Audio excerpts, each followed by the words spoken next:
Hello students, welcome in your own channel SSDN channel and your own class social science। इससे पहले हमने Indian judiciary का जो chapter शुरुआत की थी उसमें हम पढ़ चुके हैं कि इंडियन जुडिशरी इंडिपेंडेंट क्यों कहलाती हैं, because it is free from the influence of legislature as well as executive. उसके बाद हमने पढ़ा दैट इंडियन जुडिशियल सिस्टम जो सिंगल और इंटीग्रेटेड है, जिसके अंदर एक हायरार्कियल ऑर्डर है। एक ही judicial system throughout the country work करते हैं। उसके लेवल्स अलग अलग हैं, सबसे ऊपर supreme court, then high court and then lower court, लेकिन जुडिशियल सिस्टम एक है। फिर हमने कॉम्पोजिशन पढ़ी सुप्रीम कोर्ट की, और आज हम पढ़ेंगे सुप्रीम कोर्ट की क्या पावर्स और क्या फंक्शंस हैं। क्योंकि हमें पता है सुप्रीम कोर्ट सबसे हाईएस्ट कोर्ट है और इसके पास बहुत इंपॉर्टेंट पावर्स और फंक्शंस हैं, and we can divide its powers and function in different type of jurisdictions. वो कौन सी कैटेगरीज हैं? Original, appellate, advisory, supervisory. यहाँ एक वर्ड आया जो ज्यूरिडिक्शंस। ज्यूरिडिक्शन का मतलब क्या होता है? Area of power. कि सुप्रीम कोर्ट के पास वो किस एरिया तक, मतलब कितनी एक्सटेंड पावर है, किन मुद्दों के ऊपर या कौन से केसेस वो उनकी सुनवाई कर सकते हैं, कौन से केसेस वो या सब्जेक्ट्स वो डील करेंगे, उन्हें ज्यूरिडिक्शंस कहा जाता है। तो सबसे पहले है ओरिजिनल ज्यूरिडिक्शन। ओरिजिनल जो कि नेम से ही क्लियर हो रहे हैं, मतलब कि वो केसेस जो डायरेक्टली ओरिजिनली कहाँ पर ओरिजिनेट होते हैं, सुप्रीम कोर्ट में, मीन जिनकी सुनवाई पहली बार सुप्रीम कोर्ट में होती है, उन केसेस को क्या कौन सी कैटेगरी में रखते हैं हम? Original jurisdictions, which means they can be heard in the Supreme Court for the first time. Such cases include disputes arising between the union and one or more states. इसमें कौन कौन से केसेस आते हैं? जैसे यूनियन गवर्नमेंट और state government के बीच में कोई डिस्प्यूट है, या between the union and two और मोर स्टेट्स। एक तरफ यूनियन गवर्नमेंट, एक तरफ दो या दो से अधिक स्टेट्स हैं, या टू स्टेट्स के बीच में कोई भी डिस्प्यूट्स है रिगार्डिंग वाटर को लेकर। कई बार कुछ रिवर्स होती हैं जो दो स्टेट्स में उनका वाटर शेयर होता है, क्योंकि पानी की तो कोई भी ऐसी बॉर्डर नहीं होता, रिवर्स तो फ्लो करती है, लेकिन वहाँ पर स्टेट की बाउंड्री बीच में आती है, तो वहाँ उसको लेकर भी कई बार जो है डिस्प्यूट्स होते हैं। इसी तरह ये सारे केसेस आते हैं ओरिजिनल ज्यूरिडिक्शंस के अंदर। नेक्स्ट है एपेलेट ज्यूरिडिक्शंस। इसके अंदर वो केसेस आते हैं जहाँ पर सुप्रीम कोर्ट किसी लोअर कोर्ट के डिसीजन के अगेंस्ट अपील सुनते हैं। मींस कि अगर किसी पर्सन ने लोअर कोर्ट के अंदर कोई केस फाइल किया, वहाँ से वो डिसीजन से सेटिस्फाइड नहीं है, वो हाई कोर्ट में भी अपील कर सकते हैं, और अगर हाई कोर्ट ने लोअर कोर्ट का डिसीजन चेंज किया है और फिर वो पर्सन सुप्रीम कोर्ट में भी अपील कर सकते हैं, लेकिन जो सुप्रीम कोर्ट का डिसीजन होगा वो फाइनल होता है। तो एपेलेट ज्यूरिडिक्शंस के अंदर आते हैं cases against the decision of the high court and the other courts regarding constitutional, civil and criminal cases. This jurisdiction is applicable to cases involving the interpretation of the Constitution, cases sent by the High Courts, and the criminal cases where High Court change the decision of a lower court and gives a death sentence। मतलब किसी एक person ने case lower court में file किया था पहले, फिर उसकी अपील के उसके हियरिंग के अगेंस्ट हाई कोर्ट में दर्ज किया, लेकिन हाई कोर्ट ने डेथ सेंटेंस दिया, लेकिन फिर सुप्रीम कोर्ट उस डिसीज़न को भी चेंज कर सकते हैं और अपने खुद के डिसीज़न को भी वो रिव्यू कर सकते हैं। वो आते हैं एपेलेट ज्यूरिडिक्शंस में। नेक्स्ट है advisory ज्यूरिडिक्शंस। It covers constitutional issues or matters of public importance if the President of India desires to obtain the opinion of the Supreme Court। मतलब कि अगर कोई जो हम ये कह सकते हैं इशू कोई पब्लिक इशू है, जो हमारी लोगों के वेलफेयर का कोई सब्जेक्ट्स है, पब्लिक इम्पोर्टेंस का कोई मैटर है, तो वहाँ पर सुप्रीम कोर्ट प्रेसिडेंट को एडवाइस कर सकते हैं, और अगर प्रेसिडेंट चाहे तो उनकी सलाह ले भी सकते हैं सुप्रीम कोर्ट की।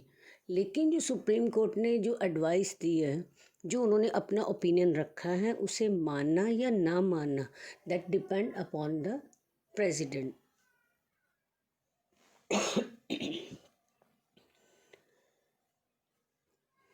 Next is supervisory jurisdiction. ये भी नेम से क्लियर हो रहा है। Supervisory jurisdictions empowers the supreme court to supervise the functioning of all the courts below it. Means जो भी कोर्ट्स उसके अंडर आते हैं उन सब की फंक्शनिंग को वॉच आउट करना, उन्हें सुपरवाइज करने का काम वो किसका होता है? सुप्रीम कोर्ट का। Next is court of record. ये भी बहुत इम्पॉर्टेंट पावर है सुप्रीम कोर्ट के पास। क्या होता है इसके अंदर कि जो भी केसेस जो कोर्ट के अंदर सुने जाते हैं, उनकी जो भी प्रोसीडिंग होती है, उस सब को रिकॉर्ड में रखा जाता है, प्रिजर्व करके रखा जाता है। And these records can be cited as a precedents in future in all the courts in the country. मतलब इन सभी रिकॉर्ड्स को क्यों रखा जाता है? As a president. प्रेसिडेंट का मतलब व्हाट हैपन्ड अर्लियर, कि जो पहले हो चुका है, अगर वैसा ही केस दोबारा आता है तो वो एक गाइडलाइन के तौर पर उस रिकॉर्ड को रखा जाता है और उसी को रिव्यू भी किया जाता है या उसको स्टडी किया जाता है, ताकि नेक्स्ट फ्यूचर में वो कोई अगर ऐसा केस आता है तो उसको हेल्प मिलेगी। Next is protector of fundamental rights. As protector of fundamental rights, the Supreme Court may declare a law passed by the legislature null or void if it encroaches upon the fundamental rights of the people। मतलब जो constitution ने हमें as a Indian citizen होने के नाते हमें जो fundamental rights दिए हैं, अगर कोई हमारे उन राइट्स को वायलेट करता है या गवर्नमेंट ने कोई ऐसा लॉ पास किया है जिससे हमारे जो राइट्स हैं वो वायलेट हो रहे हैं, तब हम सुप्रीम कोर्ट के पास जाकर अपने राइट्स की डिमांड कर सकते हैं, उसके लिए अपील कर सकते हैं। सो इसीलिए हम कहते हैं कि सुप्रीम कोर्ट हमारे फंडामेंटल राइट्स को प्रोटेक्ट करते हैं। Next is guardian of the constitution. जैसे फंडामेंटल राइट की हम बात करें, इसी तरह अगर कोई ऐसा लॉ लेजिस्लेचर ने पास किया है लेकिन वो हमारे कंट्री की बेसिक आइडियोलॉजी के अगेंस्ट है, तो वहाँ पर भी सुप्रीम कोर्ट एक्शन ले सकते हैं। The court does not allow either the executive और the legislature to violate any provision of the constitution. Supreme court alone has the authority to interpret the constitution। Last one is power of judicial review। Judicial review भी बहुत important power है supreme court की। इसके अंदर वो दोनों ही point mix होकर आ जाते हैं, like the protector of fundamental rights और guardian of constitution. So judicial review is the power of the Supreme Court to review the laws enacted by the Parliament or the state legislature to ascertain whether they are in conformity with the provision of the Constitution or not।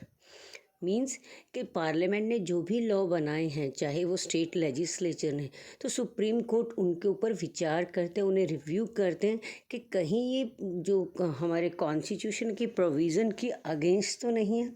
और अगर ऐसा कोई law बनता है तो supreme court उस law को unconstitutional declare करते हैं and immediately cease to remain in force, उसे लागू करने पे रोक लगा देते हैं। In this way, the court protects the rights of the people and guards the constitution। The judicial review is an important means of protecting and enforcing the rights। अब हमने सारी पावर्स एंड फंक्शंस पढ़ ली supreme court की। इससे ये clear हो रहा है कि supreme court is the apex court.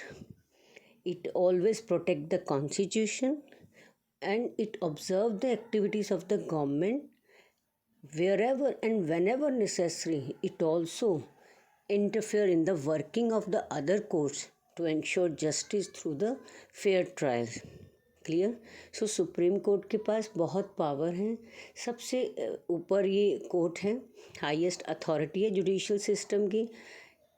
ये हमारे राइट्स को भी प्रोटेक्ट करते हैं, गवर्नमेंट की एक्टिविटीज़ को भी वॉच करते हैं और हमारे कॉन्स्टिट्यूशन के गार्जियन के तौर पर भी काम करते हैं। So these are all the powers and function of the supreme court. Next is high court. High court जो कि सुप्रीम कोर्ट से नीचे और हर एक स्टेट के अंदर अपनी जो स्टेट लेवल की कोर्ट है उसे कहते हैं हाई कोर्ट है। जनरली हर एक स्टेट की अपनी होती है, लेकिन कुछ हर एक स्टेट की अपनी एक कोर्ट होती है, लेकिन कुछ स्टेट्स की कॉमन भी होती है, जैसे मैंने पहले भी बताया था आपको। So high court be it for one state और more than one state functions under the supervision, guidance and control of the Supreme Court of India. It is also part of integrated judicial system. इसकी क्या composition है? The High Court consists of a Chief Justice and some other judges. The number of judges varies from state to state depending on its size and population. जैसे supreme court में हमने कहा एक chief justice होते हैं और उसके अलावा 33 अदर जजेस होते हैं। इसी तरह हाई कोर्ट के अंदर भी एक चीफ जस्टिस और उसके अलावा अदर जजेस होते हैं, लेकिन जो अदर जजेस का नंबर है वो हर एक स्टेट के अंदर सेम नहीं होता, फिक्स नहीं है। It depend upon the size and population of that state.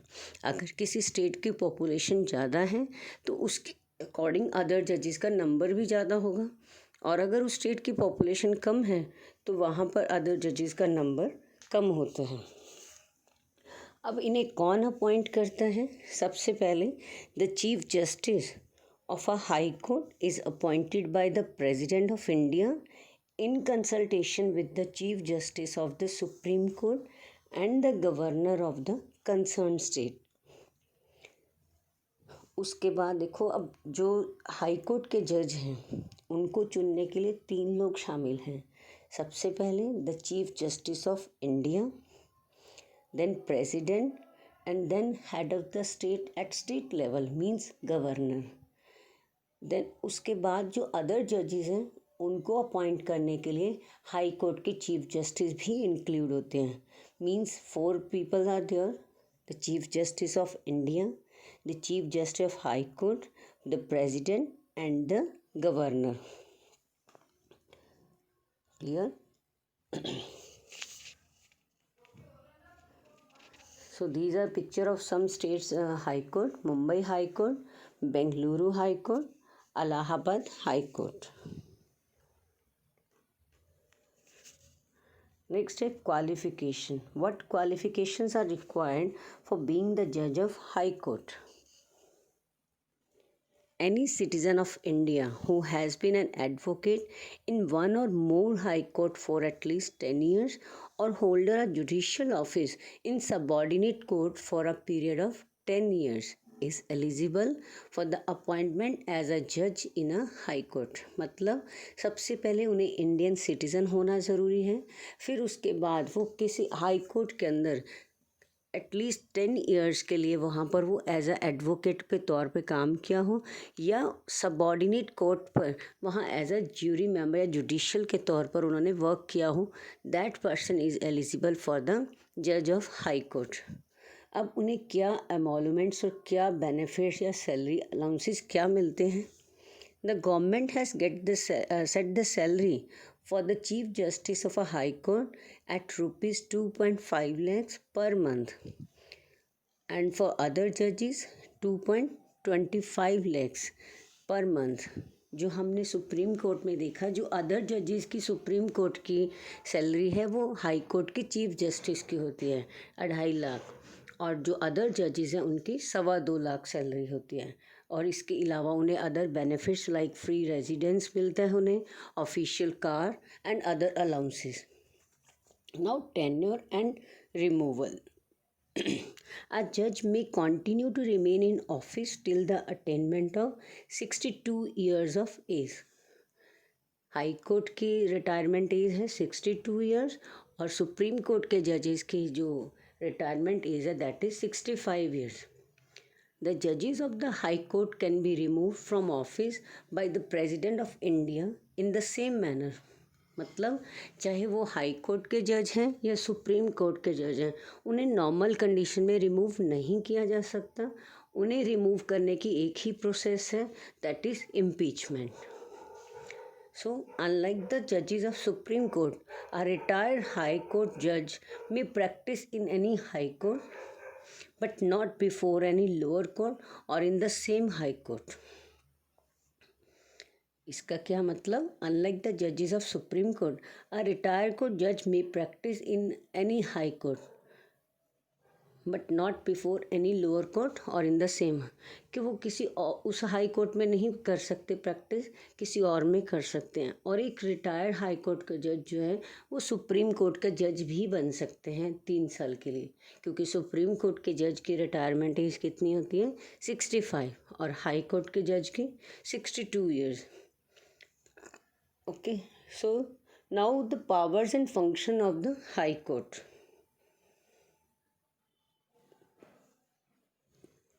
High Court is mainly a court of appeal both in civil and criminal cases brought before it. Means high court के अंदर भी क्या है, जो लोग हैं, उससे पहले एक मिनट डू यू नो में देखिए, जैसे हमने कहा कि हर एक स्टेट के अंदर अपनी एक कोर्ट है, तो इंडिया के जो टोटल स्टेट्स के अंदर पहले 29 स्टेट्स थी, अब 28 स्टेट्स हैं, और नंबर ऑफ़ हाई कोर्ट्स कितना है? 24 हाई कोर्ट्स हैं. जैसे पंजाब और हरियाणा की कॉमन है चंडीगढ़ के अंदर, जो कि चंडीगढ़ में दोनों स्टेट के प्लस चंडीगढ़ एक यूनियन टेरिटरी भी है, तो उसके केसेस भी वहाँ पर ही सुने जाते हैं. इसी तरह दिल्ली यूनियन टेरिटरी है और कैपिटल भी है इंडिया की, तो एक ये अकेली ऐसी यूनियन टेरिटरी है जिनकी अपनी अलग से जो है हाई कोर्ट है. तो अब पावर्स में क्या क्या आता है हाई कोर्ट की? सबसे पहले ये अपील सुनते हैं. अगर लोअर कोर्ट का कोई भी केस आता है, उसके जजमेंट के अगेंस्ट अपील सुनी जाती है हाई कोर्ट के अंदर. This comes under the appellate jurisdiction of the high court. और ओरिजिनल के अंदर क्या आता है, जो डायरेक्ट हाई कोर्ट के पास आते हैं, that is very limited. It involve only the violation of fundamental rights, disputes related to the election of MP और द एमएलए, कि अगर एमपी या एमएलए के इलेक्शन से रिगार्डिंग कोई डिस्प्यूट अराइज होते हैं तो वो केसेस कहाँ आते हैं? हाई कोर्ट के पास. और अगर कभी कॉन्स्टिट्यूशन के अंदर इंटरप्रिटेशन है या अमेंडमेंट से रिलेटेड है, वो भी केसेस कई बार वहाँ जो है हाई कोर्ट में आते हैं. So these come the original jurisdiction of the high court. The cases pertaining to marriage, divorce, laws, wills of the deceased person, etc. are also taken up by the High Court. जो हमने पढ़ा था कुछ cases जो civil cases के अंदर आते हैं, वो केसेस भी हाई कोर्ट के पास भी आते हैं, मैरिज से रिलेटेड या डिवोर्स से रिलेटेड हैं, और अगर किसी पर्सन के विल से रिलेटेड हैं. High court also has the power of judicial review. जैसे सुप्रीम कोर्ट के पास थी जुडिशियल रिव्यू, वही पावर हाई कोर्ट के पास भी है. It can transfer to itself those cases where substantial question of law is involve and require the interpretation of the constitution. Like the supreme court, it also has supervisory function. Like all the subordinate courts in the state, concerned functions under the control and guidance of the High Court of the state. क्योंकि हमारी country के अंदर जो judicial system है वो hierarchical है. Supreme court सभी lower courts को और हाई कोर्ट्स को सुपरवाइज करती है. सुप्रीम कोर्ट के नीचे होते हैं हाई कोर्ट, तो हाई कोर्ट अपने से नीचे कोर्ट्स को सुपरविज़न करते हैं, उनके फंक्शनिंग को चेक करते हैं, उन्हें गाइड भी करते हैं और उन्हें कंट्रोल भी करते हैं.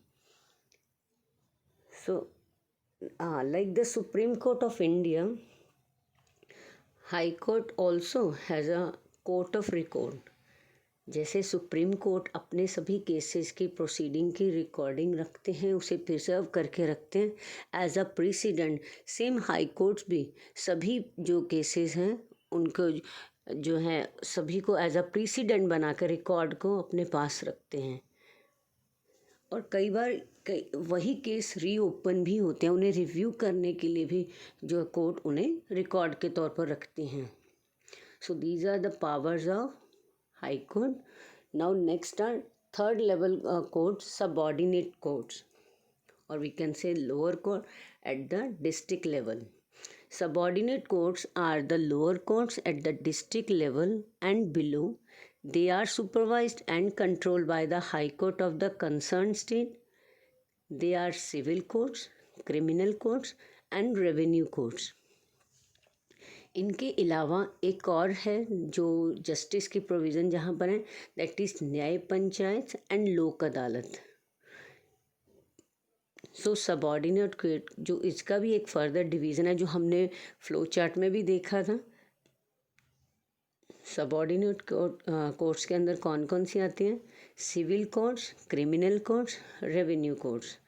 तो सबसे पहले है civil courts. The highest civil court in a district is called district court.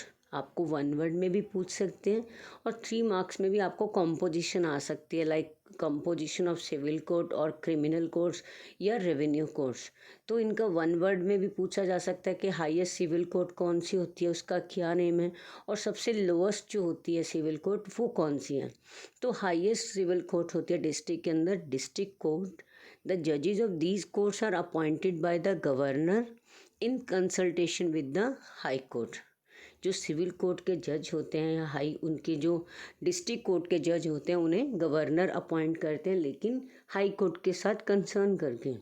So all the civil matter जो भी हमने सिविल केसेस पढ़े थे उनके लिए वही जो सिविल लॉ होते हैं और सिविल कोर्ट्स हैं, लाइक लैंडलॉर्ड टेनेंट्स डिस्प्यूट्स हैं, कॉन्ट्रैक्ट है कोई या एग्रीमेंट से related which do not originate in the high court are heard in the district court. District court के नीचे होती हैं मे बी 1 और मोर कोर्ट्स ऑफ सब जजेस. सेपरेट फैमिली कोर्ट भी इसी के अंदर सिविल कोर्ट में आती हैं, और वो जो फैमिली कोर्ट्स हैं तो ऑब्वियसली जो फैमिली मैटर्स हैं उन केसेस को सुनते हैं जो सबसे नीचे लेवल पर. अगर कोई पर्सन वहाँ से सेटिस्फाई नहीं होते तब वो हाई कोर्ट के पास जाते हैं, अदरवाइज़ पहले वो लोअर कोर्ट के पास जाते हैं डिवोर्स के लिए या बच्चों की कस्टडी के लिए है कि अगर पेरेंट्स सेपरेट हो रहे हैं तो बच्चों की कस्टडी के लिए वो जो है डिस्ट्रिक्ट कोर्ट या कोर्ट ऑफ फैमिली कोर्ट्स जो हैं उनमें उनके पास जा सकते हैं. और सबसे नीचे होती है कोर्ट ऑफ मुंसिफ. तो ये थी composition of civil courts. Next is criminal courts, जहाँ पर कौन से केसेस सुने जाते हैं? क्रिमिनल केसेस सुने जाते हैं. कोई भी रॉबरी है, मर्डर है, थेफ्ट से रिलेटेड या एक्सप्लॉयटेशन से रिलेटेड वो क्रिमिनल कोर्ट के अंदर सुने जाते हैं डिस्ट्रिक्ट लेवल पे. तो हाईएस्ट जो कोर्ट होती है criminal court and in the district that is session जज. उसके नीचे होती है court of magistrate of first, second and third class. और बड़ी सिटीज़ जैसे दिल्ली और कोलकाता के अंदर फर्स्ट स्टेट क्लास जो मजिस्ट्रेट हैं उन्हें क्या कहा जाता है? Metropolitan magistrate. नेक्स्ट है रेवेन्यू कोर्ट्स. रेवेन्यू जो टैक्सेस वगैरह कलेक्ट करते हैं लैंड के ऊपर रिगार्डिंग जो टैक्सेस होते हैं, तो सबसे ऊपर जो रेवेन्यू कोर्ट है वो कौन सी है? The highest revenue court in the district is board of revenue which deals with the cases of land revenue. और court of commissioner, collector, tehsildar, assistant tehsildar work under the board of revenue which hear the final appeals against the lower revenue courts. So this is composition of revenue courts. इसके अलावा आता है एक बहुत ही important लोक अदालत.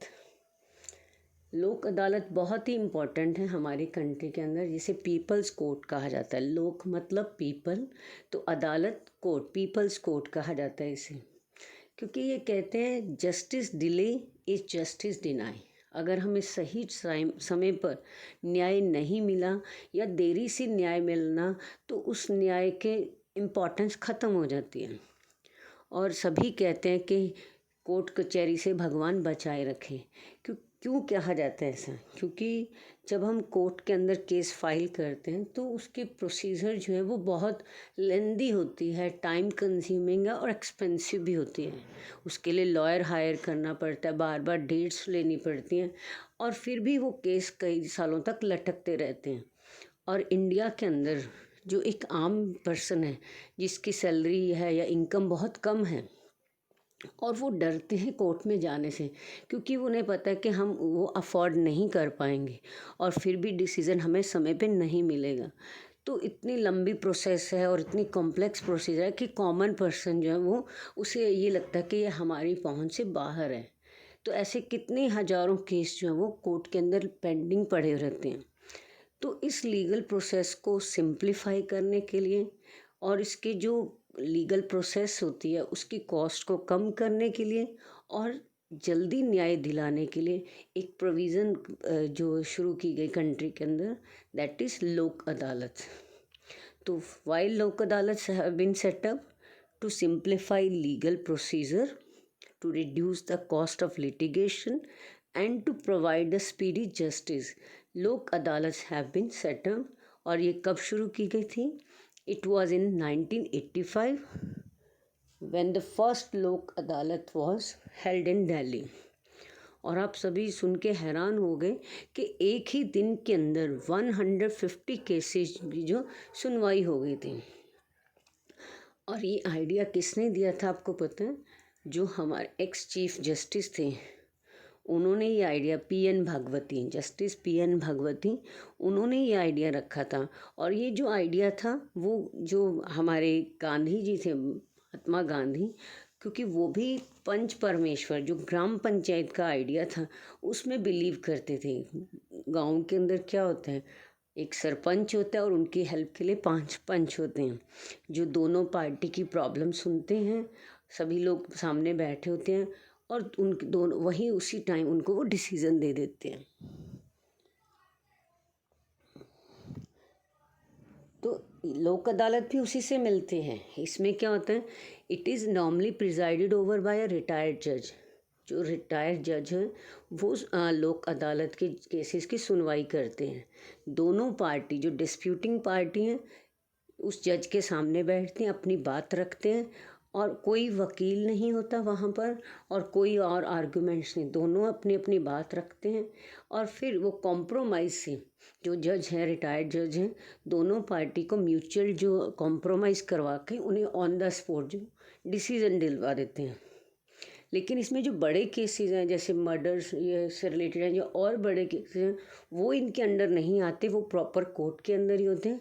लेकिन अगर कोई छोटा मोटा झगड़ा या छोटे लेवल के हैं वो केसेस जो है वो लोक अदालत उन्हें निपटा देते हैं। इन्हें पीपल्स कोर्ट कहा जाता है। क्यों? क्योंकि ये बहुत जल्दी और बहुत सस्ते में उन्हें न्याय दिलवा देते हैं। These are called people's court for speedy and inexpensive justice. Next is PIL, public interest litigation. Lok Adalat की तरह ही एक और आइडिया जो सुप्रीम कोर्ट ने दिया, बहुत ही नोबल आइडिया, बहुत ही इम्पॉर्टेंट है, वो पब्लिक इंटरेस्ट लिटिगेशन। क्योंकि जैसे हमने कहा कि इंडिया का एक आम व्यक्ति जो है कोर्ट में जाना उसके लिए आसान नहीं है, न्याय पाना कोर्ट में जाकर। और ये कुछ ऐसे भी लोग हैं जो पुअर भी हैं और इलिटरेट भी हैं, जिन्हें कोर्ट के प्रोसीडिंग के बारे में नॉलेज नहीं है।